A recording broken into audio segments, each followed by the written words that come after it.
আসসালামু আলাইকুম, তাসরিমা নাহিদ আমন্ত্রণ জানাচ্ছি এনটিভির রাতের খবরে। ক্রাউন সিমেন্ট শিরোনাম দেখছিলেন, জানাবো পুরো খবর। 21শে ফেব্রুয়ারি আন্তর্জাতিক মাতৃভাষা দিবস উদযাপন উপলক্ষে কেন্দ্রীয় শহীদ মিনার ঘিরে কয়েক স্তরের নিরাপত্তা ব্যবস্থা নেওয়া হয়েছে বলে জানিয়েছেন ঢাকা মহানগর পুলিশ কমিশনার।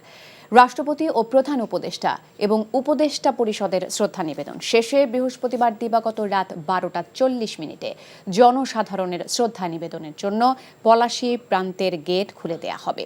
কেন্দ্রীয় শহীদ মিনারে নিরাপত্তা ব্যবস্থার প্রস্তুতি দেখতে গিয়ে এসব কথা বলেন ডিএমপি কমিশনার শেখ মোহাম্মদ সাজ্জাদ আলী। জানান, 21শে ফেব্রুয়ারি দুপুর পর্যন্ত নিরাপত্তা নিশ্চিত করা হয়েছে। ভাষা দিবসের অনুষ্ঠান ঘিরে কোনো শঙ্কা নেই। শীর্ষ সন্ত্রাসীরা নজরদারিতে আছে উল্লেখ করে বলেন, আইনশৃঙ্খলা পরিস্থিতি নিয়ন্ত্রণে রয়েছে। এখন পর্যন্ত আমরা নিরাপত্তা সংক্রান্ত কোনো আশঙ্কা দেখি না। শহীদ মিনারের চতুর্পাশে আমাদের বিভিন্ন মোবাইল টিম সতর্ক অবস্থায় নিরাপত্তা ব্যবস্থা নিশ্চিত করবে। জঙ্গি আশঙ্কা নেই, জঙ্গির সেরকম কিছু নেই। তবে শীর্ষ সন্ত্রাসীদের ইন্টারেস্ট ভিন্ন ক্ষেত্রে। তারা চাঁদা আদায়, টোল কালেকশন, এটা সেটা ওই দিকে তাদের ইন্টারেস্ট, এদিকে তাদের ইন্টারেস্ট নেই। পরিবর্তিত পরিস্থিতিতে বর্তমান বাংলাদেশ আগের থেকে অনেক বেশি শক্তিশালী, উদ্যমী এবং সৃজনশীল বলে জানিয়েছেন অন্তর্বর্তীকালীন সরকারের প্রধান উপদেষ্টা অধ্যাপক মোহাম্মদ ইউনূস। 21শে পদক প্রদান অনুষ্ঠানে তিনি একথা জানান। এবার 11টি বিষয়ে 17 বিশিষ্ট ব্যক্তি এবং জাতীয় নারী ফুটবল দলকে 21শে পদক দেয়া হয়, জানাচ্ছেন নজরানা চৌধুরী। রাষ্ট্র ও সমাজের বিভিন্ন শাখায় বিশেষ অবদান রাখার জন্য 17 ব্যক্তি ও বাংলাদেশ জাতীয় নারী ফুটবল দলকে 21শে পদক প্রদান করা হবে, তা আগেই ঘোষণা করা হয়েছিল। মহান 21শে ফেব্রুয়ারির আগেই রাষ্ট্রের দ্বিতীয় সর্বোচ্চ বেসামরিক পদক তুলে দেওয়া হলো সেসব বিশেষ ব্যক্তিবর্গের হাতে, যাদের অবদানে সমৃদ্ধ হয়েছে বাংলাদেশ। অন্তর্বর্তীকালীন সরকারের প্রধান উপদেষ্টা অধ্যাপক মোহাম্মদ ইউনূস রাজধানীর ওসমানী স্মৃতি মিলনায়তনে এই পদক তুলে দেন। পদক প্রদান শেষে তিনি পদকপ্রাপ্তদের অবদানের কথা কৃতজ্ঞ চিত্তে স্মরণ করেন। আপনাদের অবদানের জন্য জাতি বিশেষভাবে কৃতজ্ঞ। আপনারা জাতির পথ প্রদর্শক। আপনাদের অবদানে উদ্বুদ্ধ হয়ে জাতি দৃঢ় বিশ্বাসে জাতিপুঞ্জের মজলিসে ক্রমাগতভাবে উন্নততর অবস্থানে নিজেকে প্রতিষ্ঠিত করবে। প্রধান উপদেষ্টা এ সময় ভাষা শহীদ, 71-এ আত্মদানকারী বীর মুক্তিযোদ্ধা এবং 24-এর নির্ভীক ছাত্র জনতার কথা স্মরণ করেন। জানান, দেশের পরিবর্তিত পরিস্থিতিতে এবারের অমর 21শে নতুন তাৎপর্য নিয়ে জাতির সামনে উপস্থিত হয়েছে। 21শের চেতনাই বাংলাদেশের সকল স্বাধিকার আদায়ের মূল মন্ত্র বলেও উল্লেখ করেন তিনি। আমরা এখন অতীতের যে কোনো সময়ের চাইতে বেশি শক্তিশালী, উদ্যমী এবং সৃজনশীল। আমাদের তরুণ প্রজন্মের স্বপ্ন অতীতের যে কোনো প্রজন্মের স্বপ্নের চাইতে দুঃসাহসী। তারা যেমন নতুন বাংলাদেশ সৃষ্টি করতে চায়, তেমনি একই আত্মবিশ্বাসে নতুন পৃথিবীর সৃষ্টি করতে চায়। তারা ঘুণে ধরা আত্মবিনাশী সভ্যতার বন্ধনমুক্ত হয়ে তাদের স্বপ্নের নতুন সভ্যতা গড়তে চায়। সেই সভ্যতার মূল লক্ষ্য থাকবে পৃথিবীর সকল সম্পদের উপর প্রতিটি মানুষের সমান অধিকার নিশ্চিত করা। নতুন বাংলাদেশ গড়ার আন্দোলনে দেশের সবাইকে ঐক্যবদ্ধ হয়ে কাজ করার আহ্বানও জানান প্রধান উপদেষ্টা অধ্যাপক Mohammad Yunus. Nazrana Chowdhury, NTV news, Dhaka. Vote হলে দেশ স্থিতিশীল হবে উল্লেখ করে জাতিকে আর অনিশ্চয়তার মধ্যে না রেখে দ্রুত সময়ের মধ্যে নির্বাচন দেবার দাবি জানিয়েছেন বিএনপি মহাসচিব মির্জা ফখরুল ইসলাম আলমগীর। রাজনৈতিক দলগুলোকে উদ্দেশ্য করে ঐক্য বিনষ্ট হয় এমন বক্তব্য না দেবারও আহ্বান জানান তিনি। কুমিল্লার লাকসামের জনসভায় তিনি এসব কথা বলেন। ইফতেখার রেজার রিপোর্ট। রাষ্ট্র কাঠামো মেরামতে বিএনপির 31 দফা রূপরেখা বাস্তবায়নে দেশব্যাপী ধারাবাহিক কর্মসূচির অংশ হিসেবে কুমিল্লার লাকসামে জাতীয়তাবাদী দলের এই জনসভায় যত দ্রুত নির্বাচন হবে দেশ তত সংকটমুক্ত হবে বলে মন্তব্য করে বিএনপি মহাসচিব বলেছেন, সংস্কারের চেয়ে মানুষের দৈনন্দিন জীবনে স্বস্তি আসা জরুরি। যার কাল বিলম্ব না করে দ্রুত নির্বাচনের ব্যবস্থা করুন। তার জন্য যতটুকু পরিবর্তন করা দরকার, যতটুকু সংস্কার করা দরকার, সেইটুকু সংস্কার করে ভোট দিন। এখন যে ব্যবস্থা আছে সেই ব্যবস্থায় আমাদের দেশে খুব একটা শান্তি আসবে না। তো দয়া করে আপনারা দেশের মানুষের দিকে তাকান, দয়া করে দেশকে আর অস্থিতিশীল করবেন না। রাজনৈতিক দলগুলোকে উদ্দেশ্য করে ঐক্য বিনষ্ট হয় এমন বক্তব্য না দেওয়ার আহ্বান জানিয়ে নির্বাচিত সরকার না থাকায় বিনিয়োগকারীরা মুখ ফিরিয়ে নিচ্ছে বলে দেশকে আর ঝুঁকির মধ্যে না ফেলতে রাজনৈতিক দলগুলোর প্রতি আহ্বানও জানান তিনি। নতুন আর বিনিয়োগ করছেন না, কারণ তারা নিশ্চিত নন যে এই অবস্থাটা থাকবেন, আরো খারাপ হবে। সেই কারণে তারা বিনিয়োগ করছে না। ফলে কি হচ্ছে, আমার ছেলেরা কিন্তু চাকরি পায় না। যে আমরা অযথা নিজেদের মধ্যে তর্ক বিতর্ক, নিজেদের মধ্যে বিভেদ সৃষ্টি করব, আমরা ঐক্যবদ্ধ থাকবো। জনসভায় স্থানীয় নির্বাচনের আগে জাতীয় নির্বাচন দেওয়ার দাবি জানিয়ে যারা বাংলাদেশের স্বাধীনতায় বিশ্বাস করে না তাদেরকে ভোট না দেওয়ার আহ্বান জানান বিএনপির ভাইস চেয়ারম্যান বরকতুল্লাহ বুলু। রণাঙ্গনের মুক্তিযোদ্ধাদের অস্বীকার করতে চায়, 30 লক্ষ শহীদের রক্তকে অস্বীকার করতে চায়। যারা বাংলাদেশের মুক্তিযুদ্ধ স্বীকার করে না, যারা বাংলাদেশে ভোট চাওয়ার অধিকার তাদের নেই। দিল্লিতে বসে শেখ হাসিনা প্রতিনিয়ত ষড়যন্ত্রের নতুন নতুন জাল বুনছে জানিয়ে ভারতকে কোনো নির্দিষ্ট দলের নয় বাংলাদেশের মানুষের পাশে থাকারও আহ্বান জানান বিএনপি নেতারা। আওয়ামী ফ্যাসিস্ট রেজিম পতিত হবার পর গণতন্ত্র চর্চার 16 আনা সুযোগ নিচ্ছে বিএনপি। এরই অংশ হিসেবে লাকসামের এই বিশাল জনসভা। আগামীতে ক্ষমতায় গেলে বিরোধী রাজনৈতিক দলগুলো গণতন্ত্র চর্চার সুযোগ পাবে এমনই অঙ্গীকার দলটির। Iftekhar Reza, NTV news, Laksam, Comilla. স্বৈরাচার শেখ হাসিনার পতনের পাশাপাশি দেশে গণতন্ত্র ফিরিয়ে আনতে সাধারণ মানুষ জীবন দিয়েছে মন্তব্য করে বিএনপির স্থায়ী কমিটির সদস্য ডক্টর আব্দুল মঈন খান বলেছেন, অন্তর্বর্তীকালীন সরকারের উচিত মানুষের আশা আকাঙ্ক্ষাকে প্রাধান্য দিয়ে যত দ্রুত সম্ভব গণতান্ত্রিক পরিবেশ ফিরিয়ে আনা। রাজধানীতে এক অনুষ্ঠানে যোগ দিয়ে তিনি এ মন্তব্য করেন। সংস্কারের দোহাই না দিয়ে যত দ্রুত সম্ভব নির্বাচন দেবার আহ্বান জানিয়েছেন দলটির স্থায়ী কমিটির আরেক সদস্য অবসরপ্রাপ্ত মেজর হাফিজ উদ্দিন আহমেদ। আমাদের দেশে গণতন্ত্র ফিরিয়ে আনতে হবে, স্বৈরাচার থেকে আমাদের সমাজকে রূপান্তরিত করতে হবে একটি গণতান্ত্রিক সমাজ ব্যবস্থা। এবং এই দায়িত্ব এই অন্তর্বর্তীকালীন সরকার কতটা সঠিকভাবে পালন করছে কি করছে না, এটা কিন্তু বাংলাদেশের মানুষের রাডারে রয়েছে। গণতন্ত্রের পথে বাংলাদেশকে নিয়ে যাই, আমাদের 21-এর আদর্শকে আমরা উজ্জ্বল করে রাখি। এক ধরনের আতেল বাংলাদেশে গজিয়ে উঠেছে, জনগণের সাথে যাদের কোনো সম্পর্ক নাই, যারা জানে যে জনগণ তাদেরকে কখনো গ্রহণ করবে না, তাদের আজব আজব ধ্যান ধারণা জনগণের উপর চাপিয়ে দিতে চায় এই ছাত্রদের মাধ্যমে। বর্তমান সরকারটি অত্যন্ত দুর্বল একটি সরকার। আইন শৃঙ্খলা পরিস্থিতির ঘোরতর অবনতি হয়েছে, অর্থনীতি ক্রমান্বয়ে অধোগতির পথে। এই সময় এই অবস্থা থেকে দেশকে সমৃদ্ধির পথে নিয়ে যেতে পারে কেবলমাত্র সঠিক এবং দ্রুত একটি নির্বাচন। গত 3টি অবৈধ নির্বাচনের পর আবারও প্রশ্নবিদ্ধ নির্বাচন হতে পারে না বলে মন্তব্য করেছেন জাতীয় নাগরিক কমিটির মুখপাত্র সামান্তা শারমিন। বিকেলে নারায়ণগঞ্জ নগরীর ডিআইটিতে আলী আহমদ চুনকা মিলনায়তনে জুলাই অভ্যুত্থান ও পরবর্তী রাজনৈতিক বন্দোবস্তে নারীদের অংশগ্রহণ শীর্ষক নারী সমাবেশে তিনি কথা বলেন। নারী সমাবেশে জাতীয় নাগরিক কমিটির নারী বিষয়ক সেলের সম্পাদক সাদিয়া ফারজানা দিনার সভাপতিত্বে আরও বক্তব্য রাখেন বৈষম্য বিরোধী ছাত্র আন্দোলনের কেন্দ্রীয় নির্বাহী কমিটির সদস্য ও কেন্দ্রীয় সমন্বয়ক নুসরাত তাবাসসুম। বিচার সংস্কার তা হওয়ার পরে আমরা গণপরিষদ নির্বাচনের কথা বলছি, শুধুমাত্র নির্বাচন নয়। এখানে 3টি অবৈধ নির্বাচনের পরে একটি প্রশ্নবিদ্ধ নির্বাচন হতে পারে না, একটি তথাকথিত নির্বাচন হতে পারে না। অবশ্যই হতে হবে গণপরিষদ নির্বাচন, এবং গণপরিষদ নির্বাচনের মধ্য দিয়ে এখানে সংবিধান পুনর্লিখিত হতে হবে। 2014 ও 2018 সালের বিতর্কিত নির্বাচনে রিটার্নিং কর্মকর্তা হিসেবে দায়িত্ব পালন করা 21 সরকারি কর্মকর্তাকে চাকুরি থেকে বাধ্যতামূলক অবসর দেওয়া হয়েছে বলে জানান জনপ্রশাসন মন্ত্রণালয়ের সিনিয়র সচিব ডক্টর মোখলেসুর রহমান। তাদের মধ্যে সচিবও আছেন। একই অভিযোগে এর আগে 43 জনকে ওএসডি করা হয়েছিল। আর অবসরপ্রাপ্ত কোনো কর্মকর্তার বিরুদ্ধে দুর্নীতির অভিযোগ থাকলে তদন্ত সাপেক্ষে দুদকে মামলা হবে। রোকনউদ্দিনের রিপোর্ট।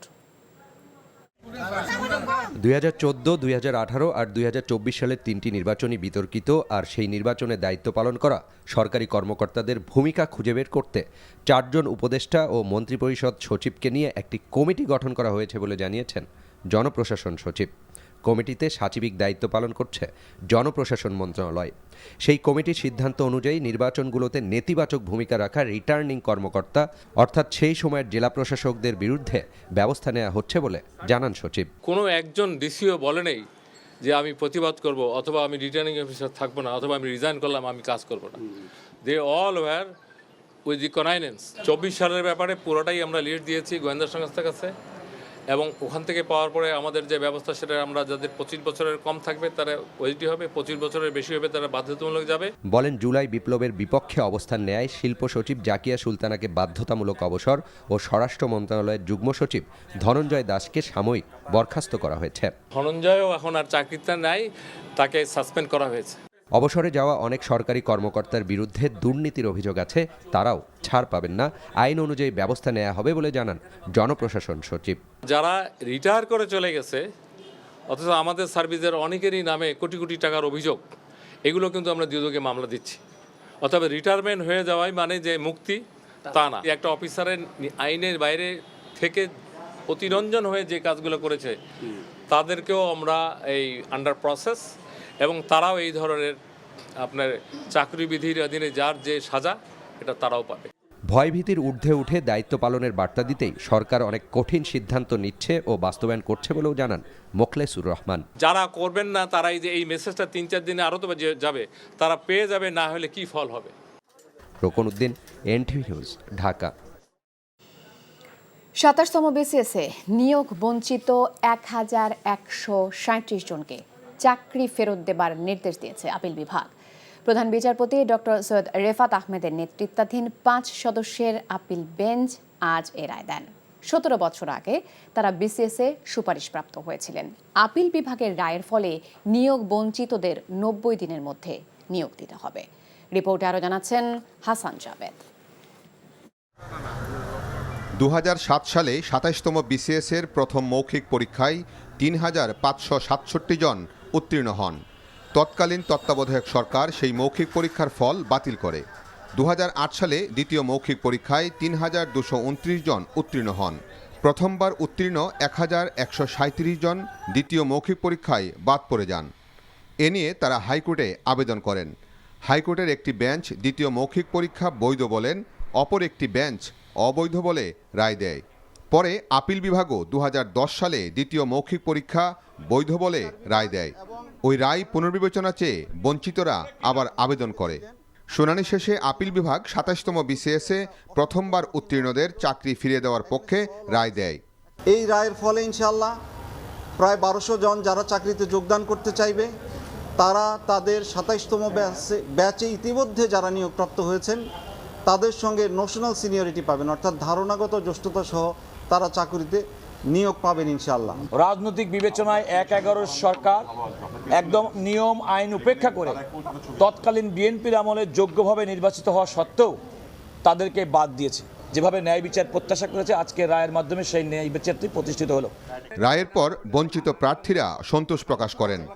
আদালতের রায় অনুযায়ী তারা যেন চাকরিতে যোগদান করতে পারেন, সরকারের কাছে সেই দাবি জানান। আমরা আমাদের অধিকার ফিরে পেয়েছি এবং আমরা যেটা দেখেছি যেখানে যেই কোর্টে অবিচার হতো সেই কোর্টে আজকে ন্যায় বিচার ফিরে এসেছে। 18 বছর আমরা ডোর টু ডোর হেঁটেছি, আজকে যে রায় পেলাম আলহামদুলিল্লাহ, আল্লাহর কাছে শুকরিয়া আদায় করছি এবং অন্যায় করব না। চাকুরি সহ যে কোনো গুরুত্বপূর্ণ বিষয়ে সরকার যেন সবসময় সঠিক সিদ্ধান্ত নেয় এবং তাদের মতো যেন আর কাউকে হয়রানি হতে না হয় সেই প্রত্যাশাও তাদের। Hasan Jabed, NTV news, Dhaka. টেকনাফের নাফ নদী থেকে 4টি মাছ ধরার ট্রলার ও 19 জন মাঝিকে ধরে নিয়ে গেছে মিয়ানমারের বিদ্রোহী গোষ্ঠী আরকান আর্মি। দুপুরে সাগর থেকে মাছ ধরে ফেরার পথে এই 4টি ট্রলার ও জেলেদের ধরে নিয়ে গেছে তারা। টেকনাফ কায়ুকখালী বোট মালিক সমিতির সভাপতি আব্দুল জলিল বলেন, সাগর থেকে টেকনাফে ফেরার পথে কায়ুকখালী ঘাটের 9 জেলে সহ মাছ ধরার 2টি ট্রলার ধরে নিয়ে গেছে মিয়ানমারের বিদ্রোহী গোষ্ঠী আরাকান আর্মি। শাহপরীর দ্বীপ মাঝের পাড়া নৌঘাটে সাধারণ সম্পাদক আব্দুল গফুর জানিয়েছেন, শাহপরীর দ্বীপ মাছপাড়া ঘাটের 10 মাঝি সহ আরও 2টি ট্রলার ধরে নিয়ে গেছে আরাকান আর্মি। টেকনাফ উপজেলা নির্বাহী কর্মকর্তা শেখ এহসান উদ্দিন জানান, বিজিবির সাথে আলোচনা করে তাদের ফেরত আনার চেষ্টা চালানো হচ্ছে। এর আগে 10 ফেব্রুয়ারি নাফ নদীর মোহনায় মাছ ধরতে যাওয়ায় 4 বাংলাদেশি মাঝিকে অস্ত্রের মুখে জিম্মি করে ধরে নিয়ে গেছে আরাকান আর্মি। তাদের গত 10 দিনেও ফেরত দেয়নি তারা। যতই ঘনিয়ে আসছে অমর 21-এ, ততই প্রাণোচ্ছল হয়ে উঠছে বইমেলা। তাই 21শে ফেব্রুয়ারির আগের দিনে মেলা মুখর ছিল দর্শনার্থী আর পাঠক লেখকদের পদচারণায়। এদিন নতুন বই এসেছে 112টি। রিপোর্ট করছেন কায়কোবাদ মাহমুদ।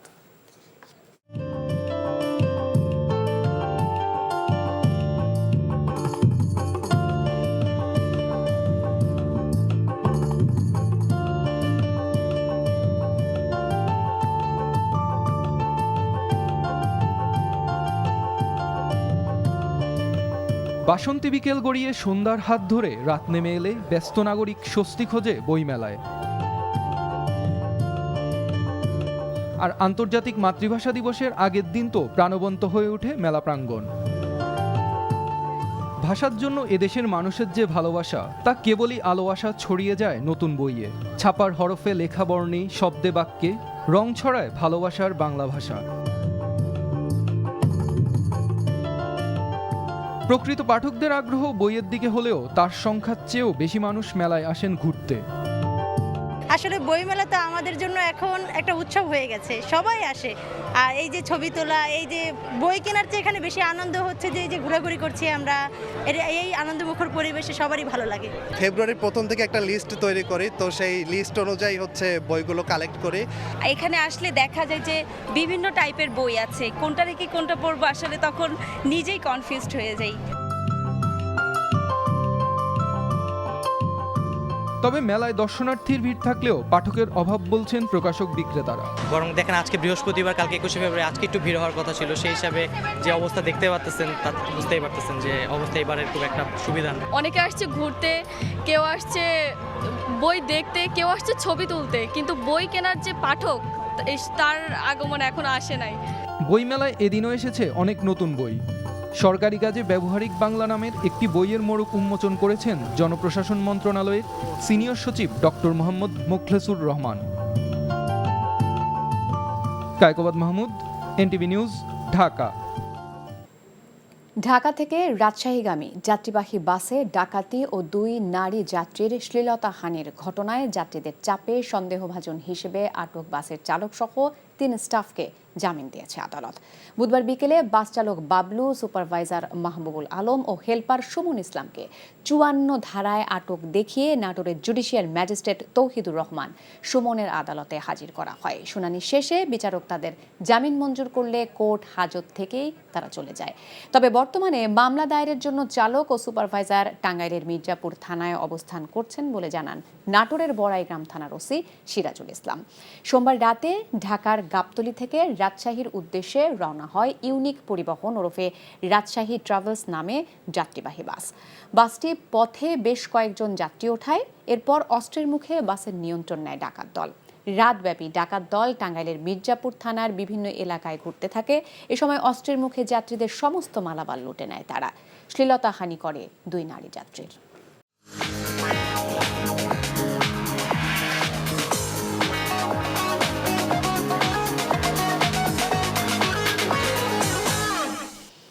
মার্কেটাইল ব্যাংক অর্থনীতির খবর। আন্তর্জাতিক মুদ্রা তহবিল IMF এর ঋণের কিস্তি ছাড়ে দেরি হলেও দেশের বৈদেশিক মুদ্রার রিজার্ভ স্থিতিশীল রয়েছে এবং ক্রমান্বয়ে তা বাড়ছে বলে জানিয়েছেন বাংলাদেশ ব্যাংকের governor doctor Ahsan H Mansur. বিকেলে রাজধানীর পুরানা পল্টনে ইকোনমিক রিপোর্টার্স ফোরামের কার্যালয়ে আয়োজিত এক সেমিনারে একথা বলেন তিনি। বছরের শেষ নাগাদ মূল্যস্ফীতি 5 থেকে 7% নামিয়ে আনা কেন্দ্রীয় ব্যাংকের প্রাথমিক লক্ষ্য তুলে ধরেন গভর্নর। রেমিটেন্স প্রবাহের ঊর্ধ্বগতির কারণে রিজার্ভ নিয়ে চিন্তার কিছু নেই বলেও জানান তিনি। এছাড়া দেশের সামষ্টিক অর্থনীতি ও মুদ্রার বিনিময় হার স্থিতিশীল অবস্থায় এবং ব্যালেন্স অফ পেমেন্টের উদ্বৃত্ত রয়েছে। তিনি এটিকে দেশের সাম্প্রতিক রাজনৈতিক পট পরিবর্তনের পর একটি উল্লেখযোগ্য অর্জন হিসেবে বর্ণনা করেন।